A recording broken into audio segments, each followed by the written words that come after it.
Oh, hi, podcast listeners. There's many ways you can listen to the Real Nerds podcast. You can subscribe on iTunes. You can also subscribe on Stitcher Radio.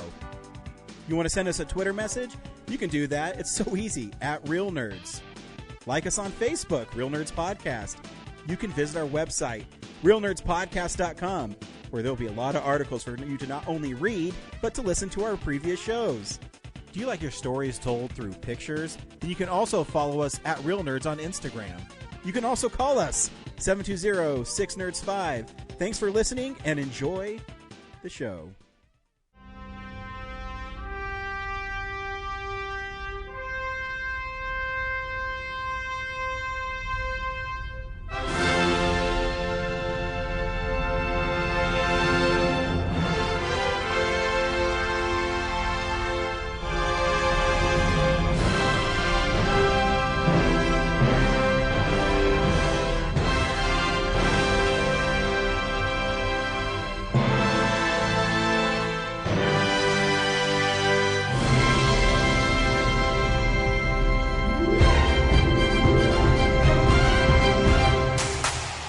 Welcome to Real Nerds Podcast. We are the best podcast about movies on the internet. Scientifically verified, and that's just not a theory. I am Ryan. I am joined by Brad. Hey. And Zach. Hello. I think someone's joining us, Brad, for the first time in like 3 months. Who is this guy? Somebody you guys need to keep in the text thread a little bit more consistently, because I never know when we're recording anymore. That's because we never know when we're recording until we do it. So that is true. Because our schedules are so out of whack. Yeah. No. Schedules have been all over the place on this end. So I'm happy to be here, though, to talk about the ultimate double feature. That is correct. Part of the internet sensation that started, and we jumped on the wagon. This week on Real Nerds Podcast, we saw Oppenheimer and Barbie, because every week we see a new movie and podcast our experience to the world. But this week, it was something that I don't know how it started, and it grew organically, and it's kind of interesting. No matter how much money studios spend on marketing, both these studios could not have asked for a better organic grassroots marketing that someone started online that continued it seemed all like the it's way to sustain these films to have huge opening weekends. It seems like it sprouted initially from those release dates, and I was actually reading that. I have zero idea if this is true, but there was a theory posited out that Barbie was slated for that same day as Oppenheimer as a bit of a snapback for Nolan having left Warner Brothers, but it doesn't sound that. I mean, especially I get that, but I'm talking about how it started, and movie fans are the ones who made it what it is. Yeah, because it on the surface it's ridiculous but you would think that you wouldn't try to push these two big movies together, but counter programming has always been a thing. Like, it's amazing how people are discovering that counter programming exists. Like my sister pointed out, like, do you remember when Dark Knight came out and Mamma Mia came out on the same day? And I'm like, that's right. There used to be a time where we had various movies and not just one tentpole each week. So it's kind of cool that people just took that in stride and embraced it. Like, it's pretty magical, to be honest. Plus, too, they couldn't be more polar opposites. You got like one about death and destruction, and then another one about like fun bubblegum pop and It's on like the surface. I did find that there is another double bill that might be even more diametrically opposite coming in October, because Saw X, or not October, I guess it's whenever, because Saw moved their date. It's going to be Saw X and the Paw Patrol movie. So I think that like this is the year where two movies are going to be clashing and seeing who wins. But yeah, I mean, I'm curious before we start, how are your guys' audiences? Because pre-sales and people buying ahead of time have been off the charts nuts. I'm just wondering, like, how How did you guys like experience this? Like, was it boisterous, or was it more like everybody's just kind of watching the movie politely and then clapping and leaving? Well, I think again, they're two totally different films, and I saw mine, I think 4 or 5 days apart. So, my crowd I saw with Barbie was having a lot of fun. And last night when I went and saw Oppenheimer in 70 millimeter, I was concerned because there was like these teenagers, a lot of them that went to see it. Mm-hmm. And I go, oh man, I know this is just a drama with a lot of talking heads, and I don't know how it's going to go. And they were quiet the whole time. So, again, two separate movies and two separate I'm just experiences with both. I'm glad to hear that there was a bunch of people just packed in at 11 o'clock at night, though. That's remarkable. Yeah, I was going to say, I've seen Barbie twice and Oppenheimer all late at night. And the first one was Barbie, and just going to see a movie at a theater that late and just seeing, people staying up late enough for that. Like the Barbie showing I went into, I was like, cool, I'm going in because I'm the only one here. And by the time it started, like this whole row of obnoxious, like, I don't know, teens and family members. It's like a family that had like a variety of age groups. And yeah, they were talking at first, but they settled in. And then a couple days later, I saw Oppenheimer. And again, I was like, God, this is 11 o'clock for a 3-hour drama. And like all these people are here. Like, I'm used to just walking into a ghost town. And, yeah, that was even more packed, like even more than Barbie. And, there was this weird, like, a lot of people just kept coming in. Like, I'd say like 40 minutes in the movie, there's still people wandering in with their popcorn and stuff, or like talking in the hallway. I was like, can we just settle down here? Like, I'm trying to pay attention to this fast paced friggin' movie that's like doing a bunch of stuff. And then, a couple days ago, I saw Barbie again late at night, and, still, I don't know, like 20 people, and, the crowd outside seemed like even though Barbie's doing better, it seemed like all the audiences I've been like seeing and waiting in the lobby were for Oppenheimer at that hour. So yeah, my only guess would be is because Oppenheimer doesn't have as many screenings because it's 3 hours long. Yeah, they're gonna have an initial handicap no matter what. I mean, and I don't feel like ratings matter much anymore, but it is an R-rated 3-hour drama, so there's a couple of handicaps in its way, but the numbers that it's showing for a 3-hour talkie drama are pretty astounding. Like, that doesn't really happen anymore. Those movies will generally make about like maybe 10 to 20 million over the course of their first couple of weeks. So that's a remarkable feat that only Nolan's able to accomplish, which he's kind of done this before with Dunkirk, but that's a war film and it's got action abound in it. So it's definitely it's an interesting situation we find ourselves in, seeing the returns come in this weekend. So on Real Nerds Podcast, we usually talk about a movie, some movie news, and what we've been watching. But this week, because there's two movies, we're going to skip the news because everything's on strike and it doesn't matter. The news is Barbenheimer's here. Yes. So we'll review each movie, recommend or not, play a trailer, and then spoil it. And then we'll talk about something we watched this week. First, we saw Oppenheimer. Brad, do you recommend Oppenheimer? Yeah. Yeah, I guess. It's a quality film. It's put together well. It's acted well. I just don't know. It's like Schindler's List. Like, I enjoyed what I watched, but I don't know if I'm like super anxious to rewatch it. And it goes by, like, there's so much going on. Like, I had trouble keeping up. I don't know if that's just an effect of it was 11 o'clock at night and I was too tired to keep up, and, all these people in the hallway were distracting me, or not. But, Yeah, it's like it's a quality film. It's just it's a little over my head, given the pacing and distractions. Zach?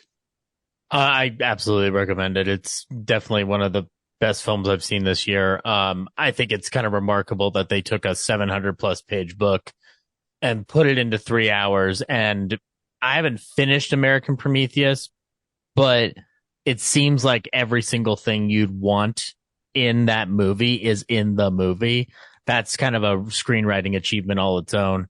I have one or two little minor quibbles, but like there are things that are exceptions rather than the overall feeling. I think it's a grand achievement to do a 3 hour talkie drama that demanded to be seen on as big a screen as possible, because it totally justified that decision. So yeah, I would definitely go see it. Yeah, it's a really good film. I mean, I would push back a little bit. I don't know if you have to see it on the biggest screen, only because it's literally people talking, and I don't think it's like mind blowing on the big screen.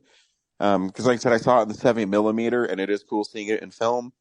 The performances are incredible. I would argue that it made so much money because Robert Downey Jr. is incredible in the film, but it's just me. Here's the trailer for Oppenheimer.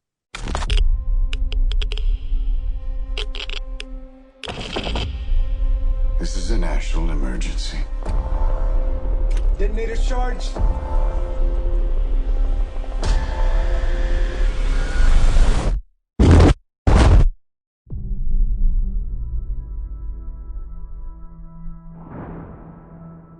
We're in a race against the Nazis. And I know what it means if the Nazis have a bomb. They have a 12-month head start. 18. How could you possibly know that? We've got one hope. All America's industrial might and scientific innovation connected here. A secret laboratory. Keep everyone there until it's done. Let's go recruit some scientists. Build a town, build it fast. If we don't let scientists bring their families, we'll never get the best. Why would we go to the middle of nowhere for who knows how long? Why? Why? How about because this is the most important thing to ever happen in the history of the world? You're the great improviser, but this you can't do in your head. Are we saying there's a chance that when we push that button, we destroy the world? Chances are near zero. Near zero. What do you want from theory alone? 0 would be nice.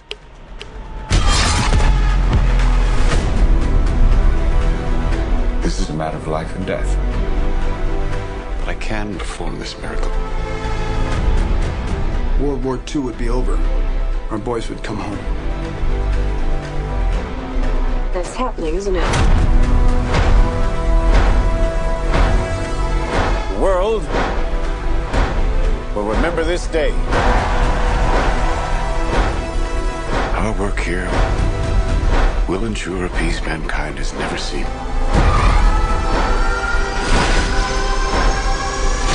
Until somebody builds a bigger one.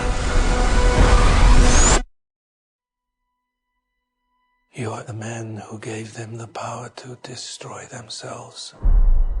And the world is not prepared. 8,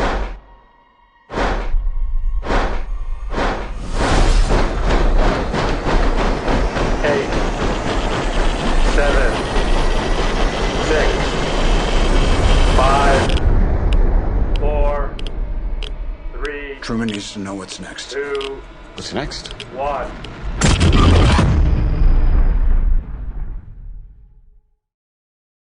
There's a really funny video circulating on the internet, and I know this guy did this on purpose. In the countdown before the bomb goes off, he it counts down and he lets out this really huge fart. So I mean, he knew he was going to do it, and it was in the theater, and it's really funny. So you should seek that out on YouTube. Just do Oppenheimer fart. Hey, so you saw it in 70 millimeter too. Did you ever notice like a cigarette burn in the screen? Because I didn't. No, was there supposed to be one? No, I don't think they do that anymore. They're able to paste those things in pretty seamlessly, and you don't change reels that way anymore. Oh, yeah. Yeah. I was waiting for it the whole time. I was like, is this still digital? No, it's funny. I thought about that with Once Upon a Time in Hollywood in 35 because I believe I saw those burns, but I'd have to imagine that might be something that they added in because it's all on there's larger platter systems now. And unless you're seeing the IMAX print that's supposed to be like 600 pounds, I don't know if they're going to have to change the reel that way necessarily. I could be very wrong though, because it's been so long since I've seen an actual film projector ever. It did give me warm feelings to see like the flicker of the light, which I hasn't seen in a while. Like it was, very faintly going out. Brad, I mean, I don't know if you could. I could tell that it was film, for I sure. couldn't. No, Yeah, I thought it had this like color to it that I could tell. Anywho, Oppenheimer tells the story of J. Robert Oppenheimer, almost his whole life. It interweaves his involvement in the Manhattan Project, which is developing an atomic bomb for the United States government for World War II, what they intend to use on the Nazis, because Oppenheimer is upset obviously about how they treat the Jewish community and the genocide of the Jews in Germany. And it just traces his life throughout that period. And it does kind of interweave the quote unquote present to the past and his relationships he has not only with his wife and his mistress and Robert Downey Jr.'s character, Louis Strauss, throughout this whole time. And you see a lot of what I thought was really fascinating is a lot of men with ego, and not either one of them are right, and they each kind of have their own comeuppance throughout the film. Because what I learned when I watched it is, Oppenheimer, for all his brilliance and stuff, he was, a womanizer and arrogant, and he thought he was smarter than everybody else, which he kind of was. But and then you see the political side of it with Strauss and how he was trying to ruin Oppenheimer. Very fascinating, because another reason why I didn't get that much sleep, I stayed awake and I read about this whole thing that is kind of the crux of the whole film, of him having a hearing to see if he keeps his clearance or not, because he goes from, the father of the atomic age and help develop this bomb to being kind of a pariah and an outcast in Washington. So, it's just, that's the whole plot of the film. Yeah. I went to IMAX Digital, so I haven't seen a film print yet, but watching the black and white footage on that biggest screen and watching some of the parts of scope that they were dealing with, I don't disagree with you, Ryan. Like, technically you don't need like the IMAX format for that long of a talkie drama, but there are moments where I personally felt very like immersed in a way that I think the IMAX screens tended to help, especially when they're out in Los Alamos. But that black and white stock footage that they created black and white IMAX film in order to film it that way. It had never been created before. And watching Strauss unwind, like, I like Robert Downey Jr. in other movies. If he doesn't get nominated for an Oscar for this film, then I have no idea I don't know what else to do, because that is possibly one of the trickiest roles he's ever had to play, because he does not start out as a piece of shit in the way they tell the story. And you start slowly watching him unwind a little bit over the course of the 3 hours. And he is is masterful the way he is handling it, as equally masterful as how Oppenheimer's being played by Cillian Murphy. Like that, the watching those hearing sequences, like it kind of made you feel like you were in the room a little bit, and you felt just as awkward as everybody else in that room, going like, nobody wants to be here. You were the father of the atomic bomb, but yeah, are you a commie? Like, I kind of felt the tension with that kind of scope attached to it. I will say, did anybody have an issue with the lack of, lack of discussion surrounding the actual aftermath, because they do not show any footage of Hiroshima, and they do show him reacting to the footage. And I don't think it's handled incorrectly per se, but I did feel like it sort of lacks some parts of Oppenheimer fully dealing with the consequences of it. I think it's there, but I feel like there's an element missing a little bit, just a tiny bit. I mean, I don't know. I don't think I need to see the footage to know what it doesn't even have to those to... people. And yeah, I mean, I get what you're saying. You know, that's, if you feel that way, that's fine. There's the parts of the film that I know what they're trying to accomplish, but I think it also goes into Nolan sometimes, and he's a great filmmaker. I'm not taking anything away from a filmmaker, but when he's Oppenheimer's at the rally at the end after they drop the bomb, and he's being that very patriotic speech, but he's also seeing people of the effects of the bomb. I think it's a little too bombastic and on the nose. I was more intrigued by, the relationships the scientists had with each other and how they really don't trust each other.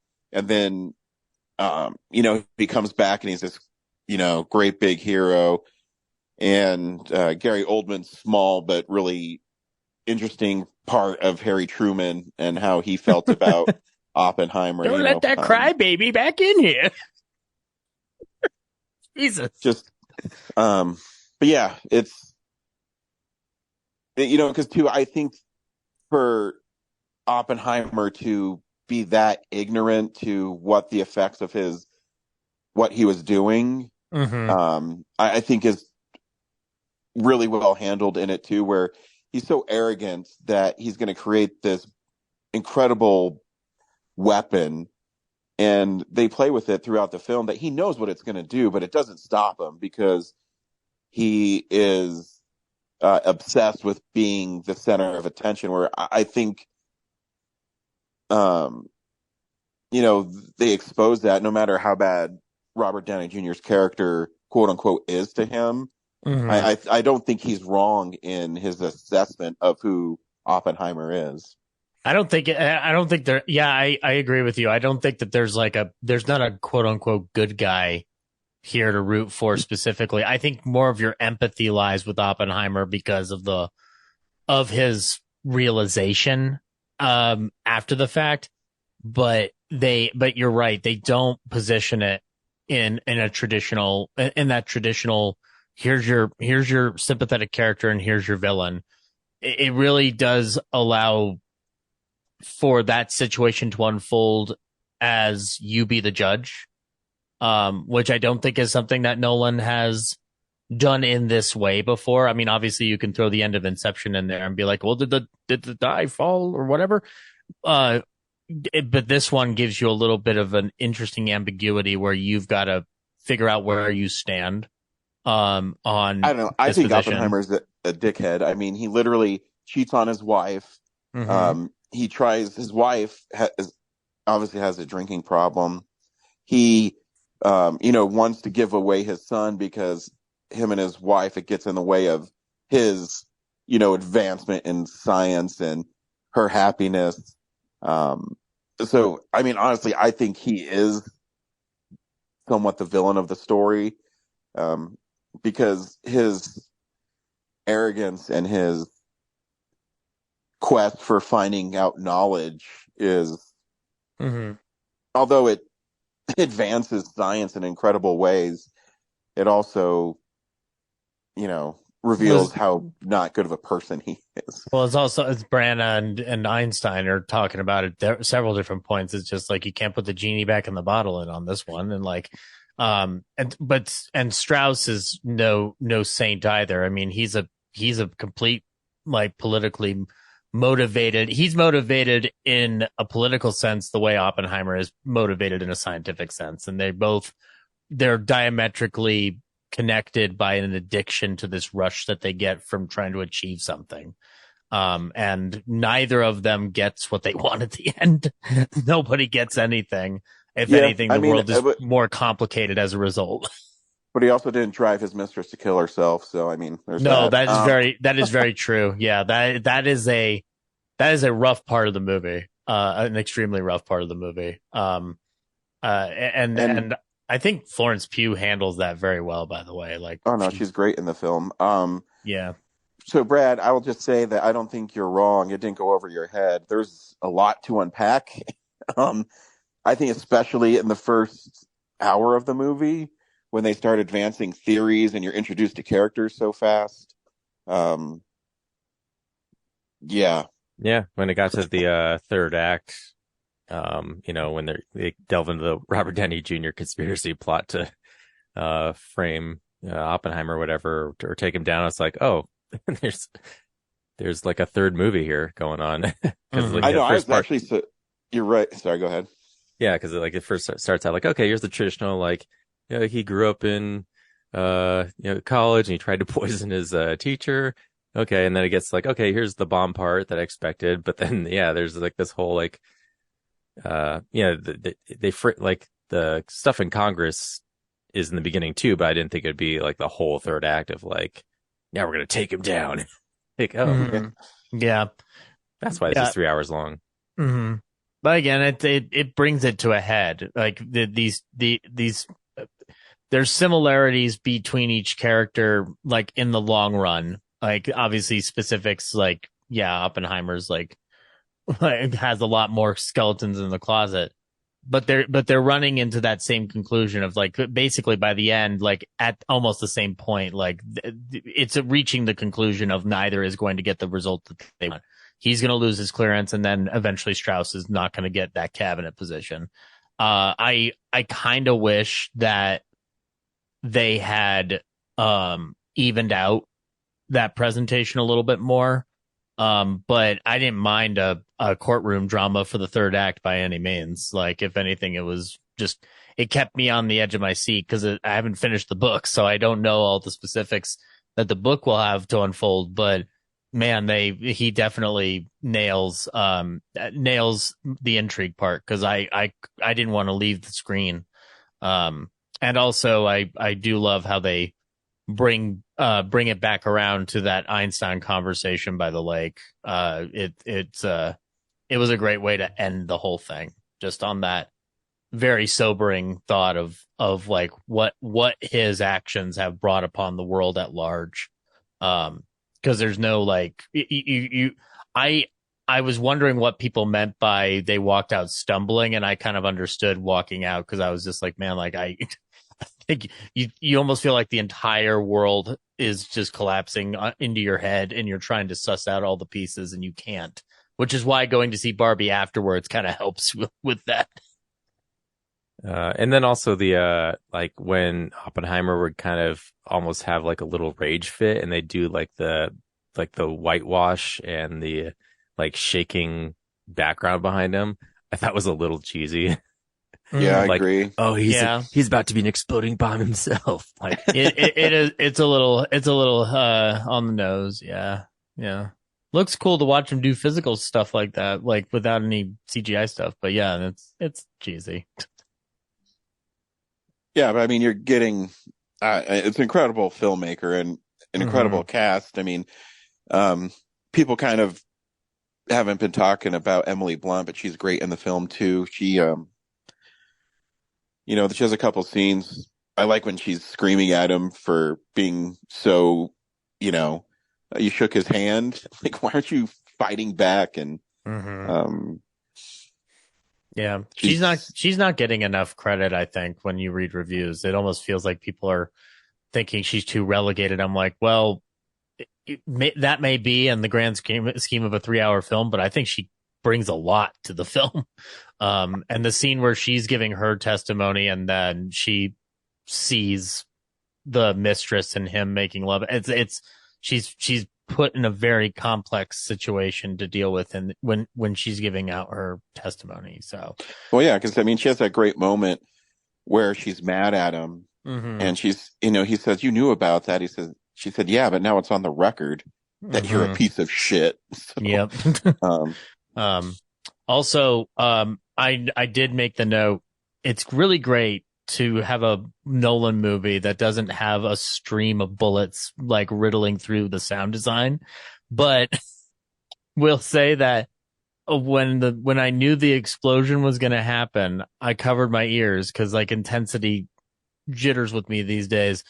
And I thought for a second, like, oh, okay, maybe he's not going to do the whole kaboom and it's just going to be an effective silence. And then just as I let my ears, open my ears again, bam, all the speakers hit me and I wanted to yell out like, God damn it, he did it again. And that sequence with the explosion does look amazing. Like considering that he did that practically, it's remarkable looking. And it does look good on an IMAX screen, that scene. Agreed. Yep. But remember, Zach, they were, 10 miles away, so the shock and the bang takes a while to get there. Well, look, when you get off of a shift at work and then you go for a couple hours of sleep and you get up, you're not necessarily thinking about the equidistance of sound. You're just like, I'm here to watch movie. But yeah, no. And I will say that, like, I know he gets shit for his sound design overall, but like, I thought this was, sounded perfectly fine. I could hear everything clearly. I have no complaints. No. I mean, yeah. Give Robert Downey Jr. his Oscar. That's all I want. Agreed. Brad, anything you want to end on? No, I covered everything. It's also I saw Oppenheimer like a week ago at this point, so it's harder to remember the stuff that happened in a 3-hour movie. I saw it at 11 o'clock.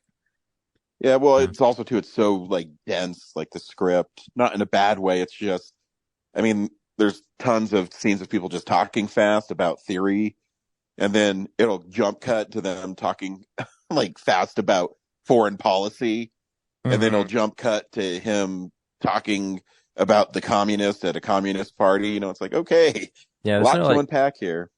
Yeah, there's very little, like, just downtime of letting anything breathe. Like, it's just constantly moving.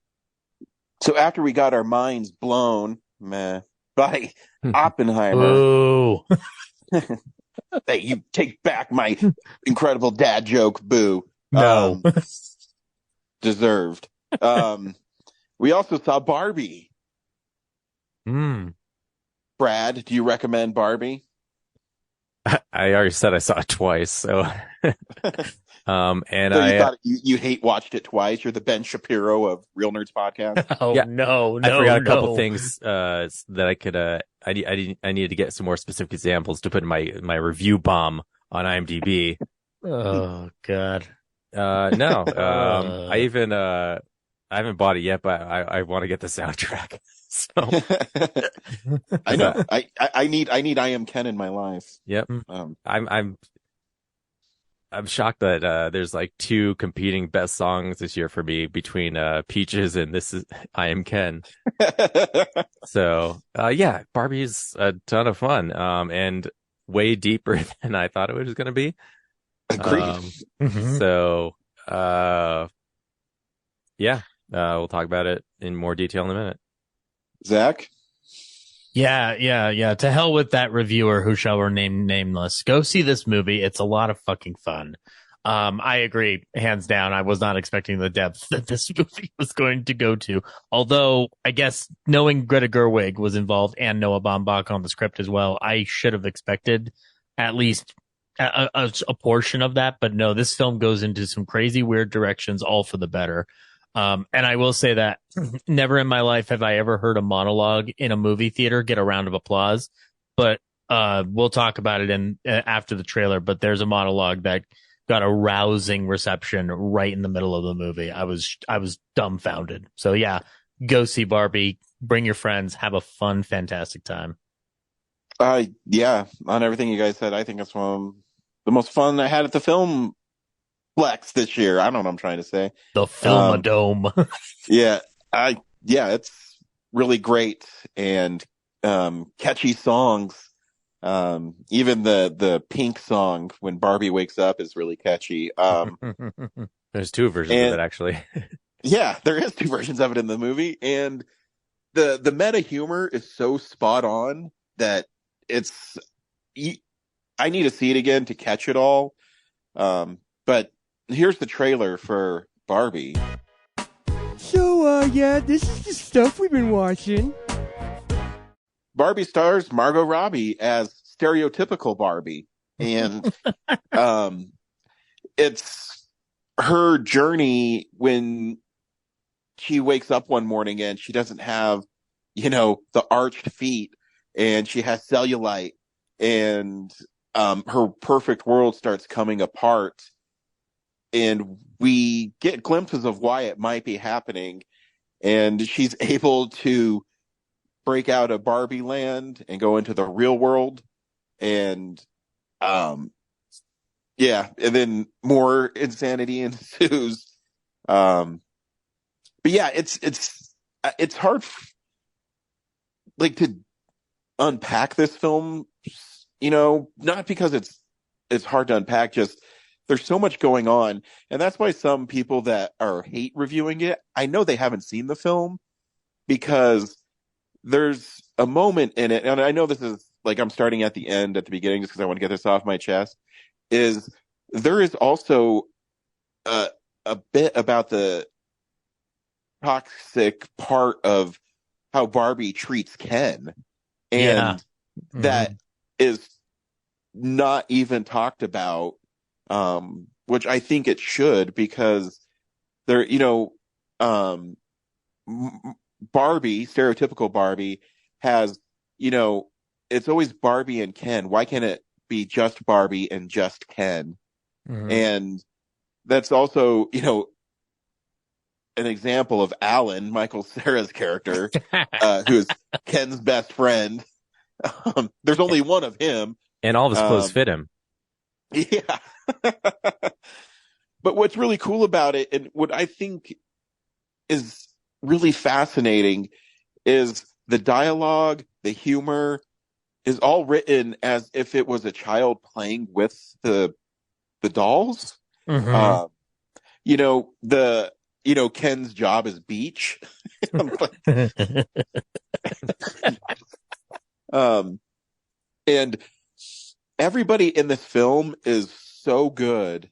And whether it's, Margot Robbie, Ryan Gosling, and I love the evolution of, Ken starts off as, Barbie's boyfriend. He'll do anything for her. And then he becomes the villain of the movie. Yeah, that's cool. Because when he gets in the real world, he realizes that just being a man makes him, more important than everybody else. He gets infected with patriarchy. Yeah. I mean, he thought it was just horses, and when he found out it wasn't, he lost interest. that is my favorite line in the movie.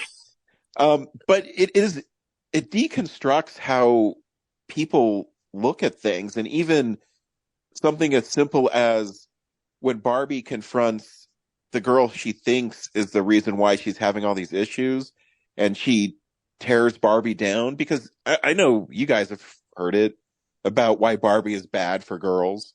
Mm-hmm. It's really fascinating to me how this film is so meta. It deconstructs everything that Barbie and Ken stand for, but then puts it back together in a way where you're like, yeah, these are important toys for children. Yeah.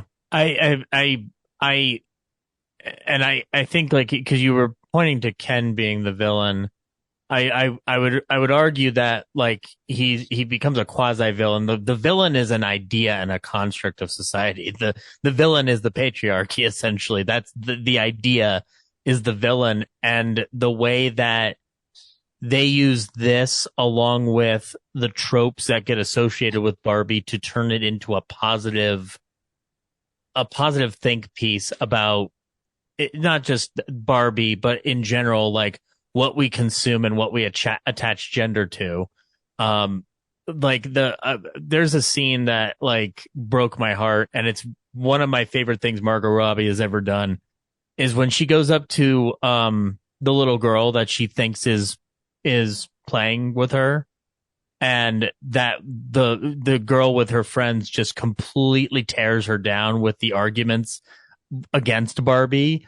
And you just see Margot Robbie has just lost it emotionally. She goes like, "Oh, excuse me." And she just walks right off. It's like, it's a small little acting thing. It means nothing apart from the fact that you are just watching a character that you are being presented with an idea that diametrically opposes what you have experienced for the first, 30 to 40 minutes of the movie. And your heart breaks for Barbie. It's like one of the best touches.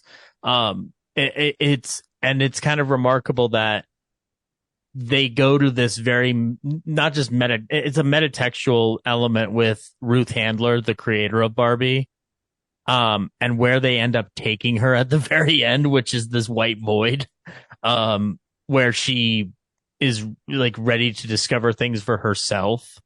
I would never want to claim to know the specific ideal way in which feminism is approached and how I should respond to that. I just thought that the idea from a story construct was fantastic.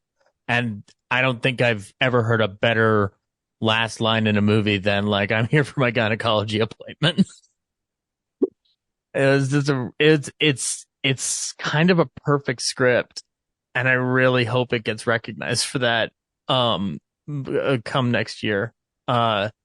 And Ryan, you were saying that you hope Robert Downey Jr. gets his Oscar. I don't know if he should win, but I definitely want Ryan Gosling recognized for it, because that's a tough role. And he just handled it so fucking beautifully. Like that is one of the best comedic performances I've seen in a long, long time. Yeah. Brad, you mentioned that you love the songs. What else did you like about the Barbie movie? Yeah, a lot about what Zach talked about. One thing I didn't like though, and it's not that bad, but like the Mattel execs, like I thought it was a good scene to begin with, but the fact that they're threaded throughout the movie, it was kind of like, it felt like that was the part of the movie that felt like it would have been the Lego movie to me. I can see that. Yeah. And I kind of just wanted to be in Barbie land most of the time. And just like with those characters, and like, I think the bits they do have are funny and entertaining. Like they're trying to get through the turnstile and it's like, oh, the key card does work. Yeah. I like any movie that will remind me, man, I love Will Ferrell in movies. I want more of him, please. Because I got into this job because I want to help little girls achieve their dreams. Well, it is interesting too, because I mean, we forgot to say, but the real reason Barbie is having this crisis is not the daughter, it's the mom who works at Mattel, who is drawing cellulite Barbie and like waiting for death Barbie. I forget the name. But it also seems too that everybody in the world besides the mom and the daughter are like cartoons. Because even the execs where I forget the name of the guy who works in the cubicle, but he whispers it to one guy and the other guy, and they go around that circle until it gets to Will Ferrell. And the part where they're chasing Barbie through the Mattel factory, it's just this really gray. It's this gray, like lacking an identity space. Yeah, but it's very Scooby-Doo, where they're running one way and they don't see her. But I also will give hats off to Mattel for letting them be kind of like dissed throughout the film. Yeah, the butt of like a buffoons. Yeah, the butt of a big joke. Yeah, because it's even funny when, Ken comes to the real world and he realizes that men rule it. When he goes back to Barbie Land, and he does what's the name of his house? Casa Dojo. yeah, Casa Dojo something. Yeah. And then that becomes the hottest seller. It's just funny, and the way they incorporated music, even before I Am Ken is Matchbox 20's Push, which is a gag twice. Yeah, but it works so well because he's pushing her around. Yeah, the way they use the lyrics and stuff, and they're like, "Will you just come to the beach and sing that to me for like 4 hours? Sing it at me." Yeah, that's the best song I've ever heard. Yeah. And the fight that they have isn't really a fight; it's this huge musical number with them like throwing frisbees and stuff at each other. The first time I watched the movie, I actually fell asleep like right when Barbie's getting a pep talk from the mom, and then I woke up after like they ruled, like they put the Supreme Court back in order, and so I didn't know how Barbie solved the problem. Oh man. That's another reason why I saw it twice. But yeah. That scene where she's getting the pep talk and the inspirational speech, that's like the moment America Ferrera finished that monologue, the whole theater erupted in applause. Like, Ryan, did you experience that at all, or was it just mine?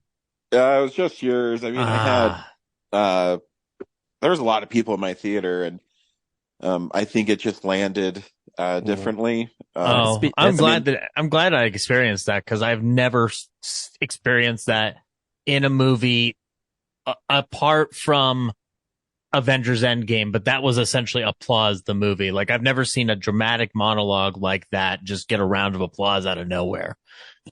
Yeah, and that speech too, like I was like, oh, there's an Oscar clip right there. Yeah, oh, yeah, for sure.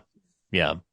Also, speaking of Oscar adjacent stuff, when they're trying to get people back to, when they're trying to, get the Barbies back to their, high powered positions and whatnot, and they're having to fool them through different, appeasing to men's egos. My favorite one had to be, can you explain The Godfather to me? Yeah. That was a fucking great joke. Can you just talk to me about throughout the whole film about what it is? That's good stuff. I also liked how they would occasionally throw like some Barbie products into the sky and they like advertise themselves. Yeah. And I also love how they keep yelling at Midge. Like, say, no. Like, oh God. Yeah. He's the worst. Yeah, I thought we discontinued you. And you mentioned Alan earlier, but yeah, Michael Cera's like big Duke 'em out fight scene in the middle of the movie. Oh, what does he say? I'm never gonna get out of here. Construction guys, once they figure out they're building the wall upward and not sideways. Yeah. There's so much to unpack in the film, and it's so well done. Mm-hmm. It's one of the biggest surprises for me for the year. I mean, there's lots of talented people, obviously, who worked on it, but that it's that smart and that funny is, I think, quite the feat to pull off. Like this movie hooks you from moment one, because the moment you see Margot Robbie holding a carton of milk, pouring it, and nothing comes out, and then drinking it, but nothing goes in. It's like, it actually is like it is centered around how, as you said earlier, Brian, how a kid would play with Barbie. And yet they bring out this very adult concept out of it that is just so magical. Like, you're right. It is one of the biggest surprises, hands down. I know. I can't wait to get beached off. No, nobody's getting beached off here today. I love too how disappointed Ken was that there's no job called beach. Yeah. Oh, when he's going I don't want through to save people's lives. I just want to hang out on the beach. when he's going through Man's World and realizing the man culture, I love how they just stuck a bunch of Rocky posters up. Yeah. It's like, this is the definition of masculinity, is Rocky. Yeah, the whole Well, is he wrong? I mean, not really, no. yeah, the whole furry coat thing is from Stallone himself, like in promo photos. Wonder what he thought of the movie. Yeah, and there's that scene where Barbie meets like the old lady on the park bench, and it was happening. I was kind of like, "What's this doing?" And then it makes sense by the end, like, "Oh, Barbie, is tired of being immortal. She wants some mortality to her life, so it has more meaning." Yeah, it's Also, shout out to Rhea Perlman for being wonderful as Ruth Handler. Like, it could be seen as a thankless role, but she fills it with so much joy. Like, she's just really good. It's nice to see her in a movie. yeah, she so because it's been bothering me, it's Mojo Dojo Casa. Mojo Dojo Casa. House. Yeah, no, it's she's great in it. I mean, there's no weak parts in this film. No, not at all. And yeah, stay for the show-stopping moments of, I am Ken, and then when they're fighting on the beach, they're like, we were supposed to vote today. Oh, that's right. We're supposed to do that. Also, when he's getting after his first blowout at the beach, and he's in the hospital truck, and he's going through his whole thing, and I think it's the nurse goes like, "While you were saying all that, I fixed you up right away." Great. Yeah, good stuff. Oh, and then like Kate McKinnon's Barbie, like, oh yeah. Weird Barbie. Yeah, weird Barbie. And the way she moved, because everybody knows the Barbie that had her hair cut and always did the splits. I mean, played with a little too hard. Yeah. I had a cousin and she had Barbies, and she always had that one that was a little worse for wear because, you color on them and things like that. We're sorry we made fun of you behind your back and to your face. That's okay. I embrace it. Yeah. Can I be on sanitation? It's just good stuff. It's well done. Well done, filmmakers. Bravo, Greta. And a lot of it was achieved practically, which I thought was cool because I totally would have thought it was a green screen. Yeah, I watched how they did the move from Barbie Land to the real world. Yeah, the transitions. It's pretty cool. We watch things throughout the week. In a segment I call What We've Been Watching. So, this is the stuff we've been watching. Brad, what'd you watch this week? Go to Zach, because I gotta remember. Okay, Zach, what'd you watch this week? I watched a lot, but one that stuck out was so I like the Marx Brothers, but I've never watched one of Groucho's solo films before. With Skidoo not counting, because Skidoo's more of it's not really centered around him, even though he plays God, which is not, anyway, doesn't matter. But I've never really watched one of his solo efforts where he was trying to be a major star on his own right. So I sat down and watched Copacabana from 1947. He co-stars with Carmen Miranda. In it, they play a showbiz couple of sorts, who try to get a job at the Copacabana nightclub, the famous, Copacabana, but, they can't get their foot in the door. So Groucho's character is given the idea that he becomes Carmen Miranda's agent, and he's able to sell her and a fake French singer act that Carmen Miranda has to play. So basically she gets hired as as two different people, and they're trying to keep up the ruse throughout the entire movie that, the woman that Carmen's playing over here is also Fifi, the French singer. And, It was it was a little, I guess I was prepared for it to not be good because I'd already heard that this film just kind of disappoints. I enjoyed it way more than I thought I would, but not because of Groucho. It almost seemed like everything else was far more compelling than Groucho.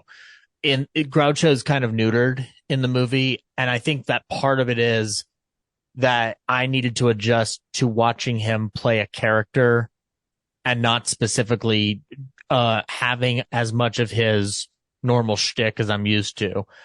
He is sarcastic and he carries some of the traits, but he's much more plot centric and plot focused, which he kind of does in Room Service, but it also kind of it tries to meld two things that don't belong together per se.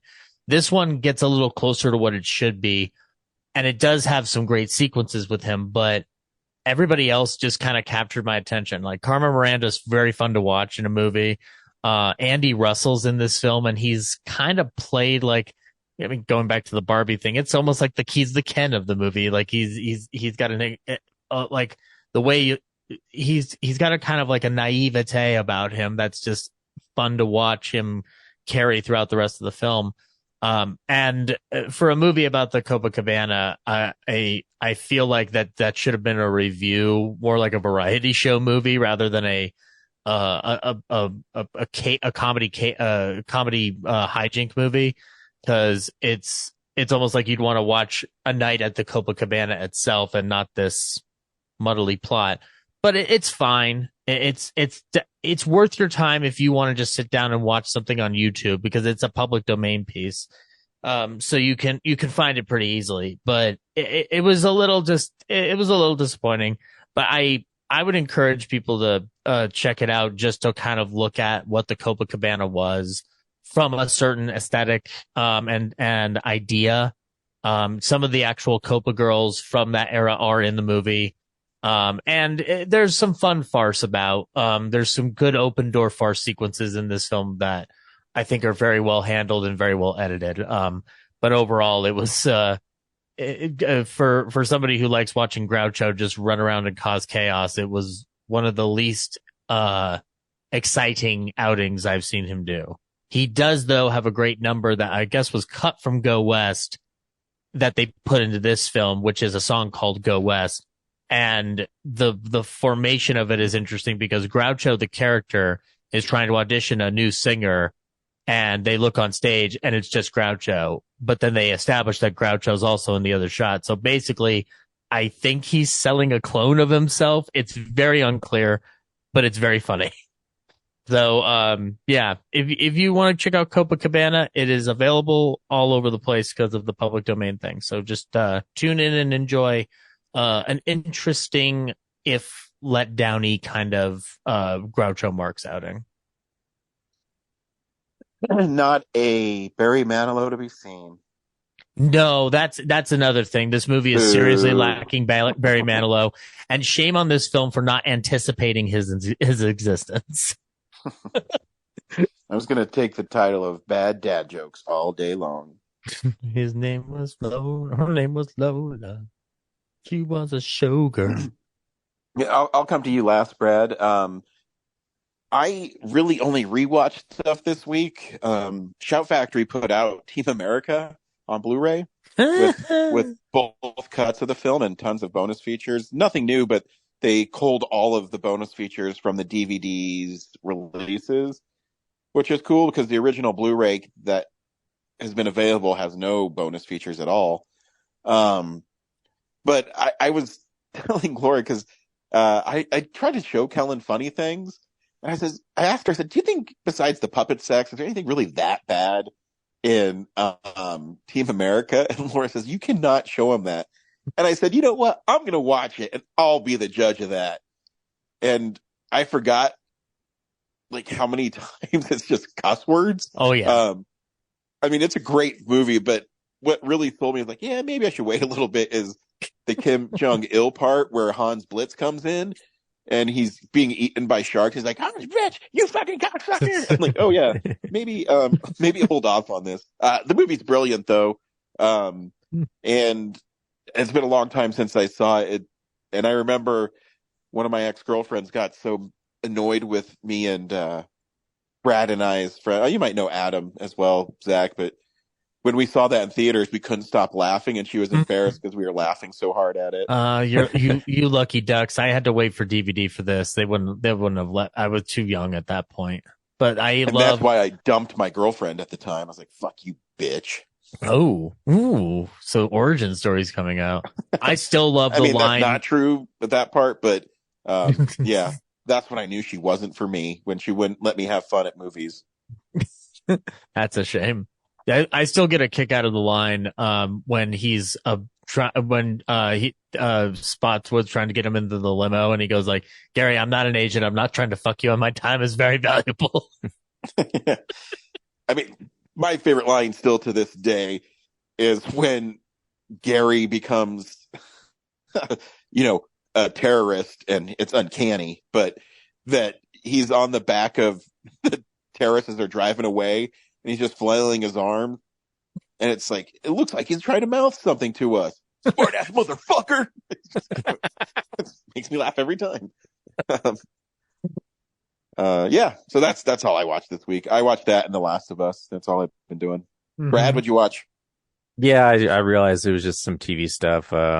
Star Trek Strange New Worlds I've been keeping up with, and that's just fun Star Trek, episodic, classic Star Trek. And they're doing a lot of more, for a show called Strange New Worlds, they're actually not going to a lot of Strange New Worlds. They're just doing a lot of character studies in this season. But yeah, it's still fun, and it's amazing to see that show on like movie quality special effects. And then I've also been I finished watching the Bear season 2, which if you've ever worked in the restaurant industry, the first season I thought was more compelling because the restaurant's really shitty, and everyone's really angry and stuff. And then this season's more of like, okay, we have the opportunity to do something great, and so it's just a bunch of artists like trying to be their best selves. And so it's a little less compelling, but someone mentioned it's like Ted Lasso, but a little more grounded and a little more realistic, I guess. Mm-hmm. So it's a lot more positive in this season. But yeah, if you've ever worked in a restaurant, I think it's probably a pretty triggering show. Watch it.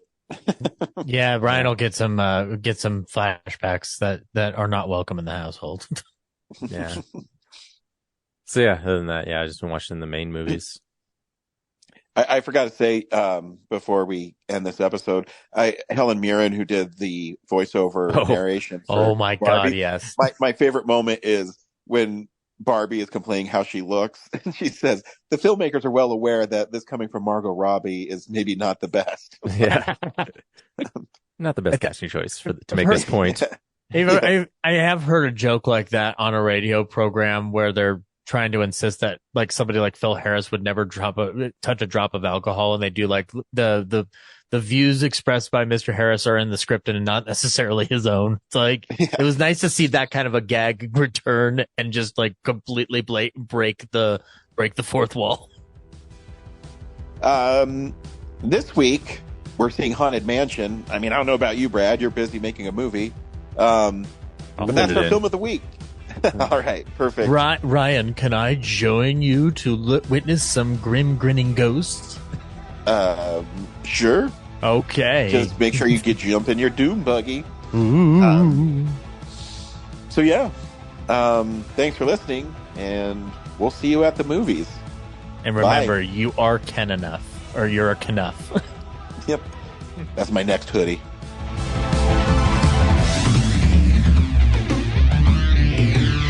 I'm just Ken. Anywhere else I'd be a 10. Using my destiny to live and die a life of longevity. I'm just Ken. Where I see love, she sees a friend. What will it take for her to see the man behind the tent?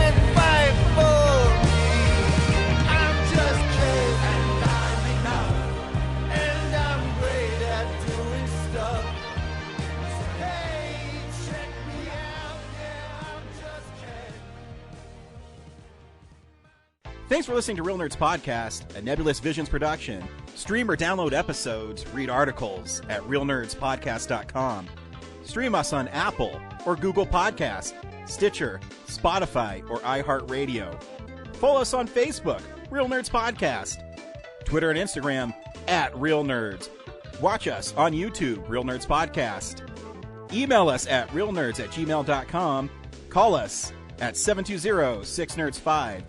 Thank you to Sparks Mandrill, Mike at Plan 9 Studios, and Bolognium for all of our groovy theme songs. And that's how you fucking do it.